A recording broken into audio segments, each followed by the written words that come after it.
যে যেটি নিয়ে কিছুক্ষণ আগে রহমতুল্লাহ ভাই বলছিলেন, বঙ্গবন্ধু শেখ মুজিবুর রহমানের ছবি বিভিন্ন সরকারি বেসরকারি অফিসে টাঙানো সংক্রান্ত বিধান বিলুপ্ত করার বিষয়টি জুলাই জাতীয় সনদে অন্তর্ভুক্ত না করায় ক্ষোভ প্রকাশ করেছে বিএনপি। আজকে মির্জা ফখরুল ইসলাম আলমগীর এটি নিয়ে সংবাদ সম্মেলনে বলেছেন। আপনার কাছে কি মনে হয়, সরকার এটি রাখতে চায় নাকি ভুলে এই বিধানটি চলে এসেছে?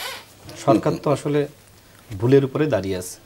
এই বিধানটি বাদ দেওয়ার জন্য আমার কাছে পাঠিয়েছিল এবং যারা ঐক্যমত কমিশনে যায় সবার কাছেই পাঠিয়েছিল, কিন্তু কেন বাদ দিল না আমার কাছে আসলে তথ্য নাই। তো বিএনপির পক্ষ থেকে যে দাবি জানানো হয়েছে এটা ভালো কাজ। তবে আরেকটি ফটোকার্ড দেখছি যে জামাত বলছে যে তার মতো সম্মানিত ব্যক্তি থাকতেই পারে। এটাও আমার কাছে, আমি যতটুকু জানি এটাও আসলে সঠিক না। তো সব মিলে আমার কাছে মনে হয় যে ফ্যাসিবাদ বিরোধী শক্তি আমাদের ভিতরে মতামতের পার্থক্য থাকতে পারে, কিন্তু শেখ মুজিব, হাসিনা, স্বৈরাচার, ভারতীয় আধিপত্যবাদ এদের প্রশ্নে আমরা কিন্তু এক এবং ঐক্যবদ্ধ। যদিও আমরা লক্ষ্য করছি যে আমরা বিভ্রান্ত হচ্ছি, কামড়াকামড়ি করছি, বিভাজন করছি, কিন্তু আমরা এই বিষয়ে আমার কাছে মনে হয় এখন ঐক্যমত আছে। ঐক্যমত আছে বলছেন, তার মানে কি সব দলের আপত্তির প্রেক্ষিতে আবার এটি পরিবর্তন হতে পারে? পরিবর্তন তো অনেক কিছুই হবে, কেন হবে না? পরিবর্তন হবে যে নোট অফ ডিসেন্ট সহ ভোট হবে, একই দিনে জাতীয় নির্বাচন, একই দিনে জুলাই জাতীয় সনদের পক্ষে ভোট হবে। অন্যথায় আপনি কি করবেন বলেন? জামাতের 10% ভোট আছে, এখন জামাত শুধু তার লোকজন নিয়ে গেল, ক্যাম্পেইন করে নিয়ে গেল যে তোমরা এই জুলাই জাতীয় সনদের পক্ষে আগে নির্বাচন হচ্ছে, ভোট দাও। তো 10% ভোট দিয়ে কি আপনি এটা পাশ করাতে পারবেন? পারবেন না। অবশ্যই এই জুলাই জাতীয় সনদ পাশ করানোর জন্য বিএনপি সহ যারা অন্যান্য দল রয়েছে তাদেরকে লাগবে।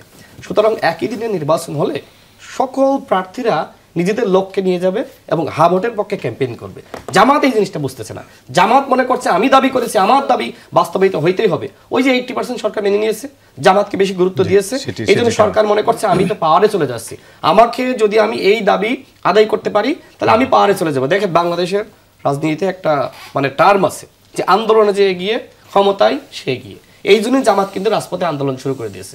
কিন্তু জামাতের যে অবস্থা আমরা জানি, আমিও তো আমার নিজ জেলা ঝিনাইদহ সদরে আজকেও আসলাম সকালে, সেখানে দেখেন যে বিএনপি বা আওয়ামী লীগের এখনো ভোট আছে, আওয়ামী লীগের ভোট এখনো পর্যন্ত জামাতের থেকে বেশি।